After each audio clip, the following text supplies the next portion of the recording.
भोजन नहीं मिला, पेट भर भोजन करूंगा। आज विधाता ने एक ही बार में बहुत सा भोजन भेज दिया। को प्राप्त हुई है, उन्हें धन्यवाद देता।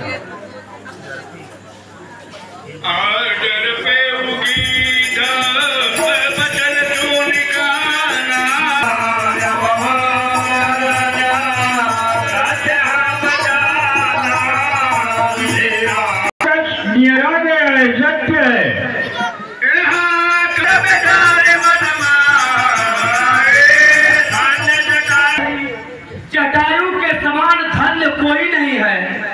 श्री राम जी के कार्य के लिए शरीर छोड़कर वह परम्पर भागी भगवान के धाम चला गया। भाई वो धन्य जटायु हुआ।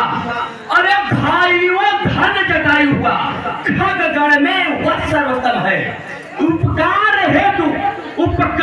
हेतु ने प्राण दिया, अल्पम की बलि भी अल्पम है। भौतिक शरीर को त्याग, अरे भौतिक शरीर को कर समाप्त, उसने परमार्थ कमाया है, इस और परम पद पाया है, उस और परम पाया है। रुको, मैं तुम लोगों को नहीं खाऊंगा। जो कुछ भी जानते हो मुझे बताओ।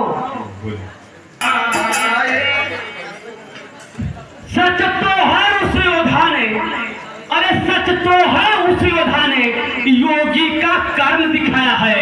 हिंसक पक्षी का सर पाकर मजूजों को धर्म सिखाया है।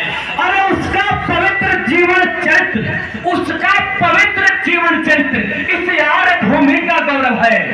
निस्वार्थ प्राण को बलि दे देना प्राणी के लिए संभव है।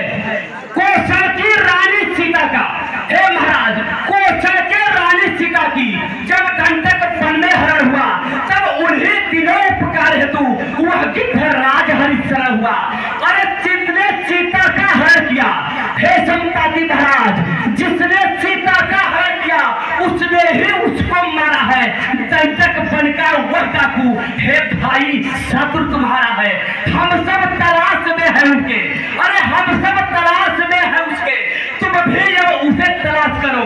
भाई का बदला लेना है तो उस पैरी का नाश करो। अरे प्रभु की महिमा अपरंपार है। मुझे समुद्र के किनारे ले चलो, मैं जटायु को तिलांजलि दे सकूं।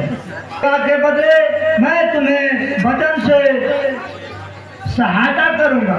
जिसे तुम खोज रहे हो उसे तुम पा जाओगे।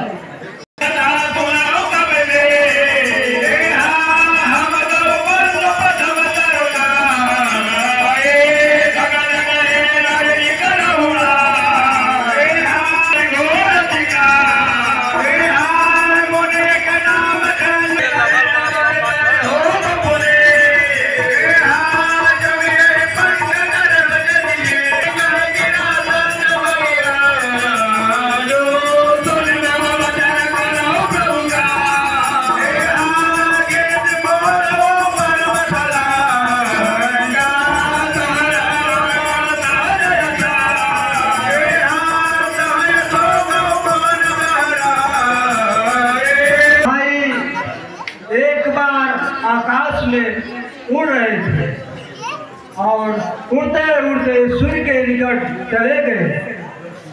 जटायु सूर्य को गर्मी को सहन नहीं कर सका और वह वापस आ गया। मैं अभिमानी उड़ता चला गया। सूर्य के पास पहुंचा तो मेरे पंख झड़ गए और मैं बड़े जोर से जमीन पर गिर पड़ा। वहाँ चंद्रमा नाम का मुनि मेरी दशा देखकर उन्हें बहुत दया आई। उन्होंने मुझे बहुत प्रकार से ज्ञान दिया और उन्होंने कहा त्रेता युग में परम ब्रह्म मनुष्य का शरीर धारण कर अवतार लेंगे। उनकी स्त्री को राक्षसों के राजा हर लेंगे। उस समय उनकी दूध से तुम्हारी मुलाकात होगी और तभी तुम पवित्र हो जाओगे। और तुम्हारे पंख उगने लगे, देखो मेरे पंख उगने लगे हैं। प्रभु का चंद्रमा मुनि की बात सत्य हुई। ये भाई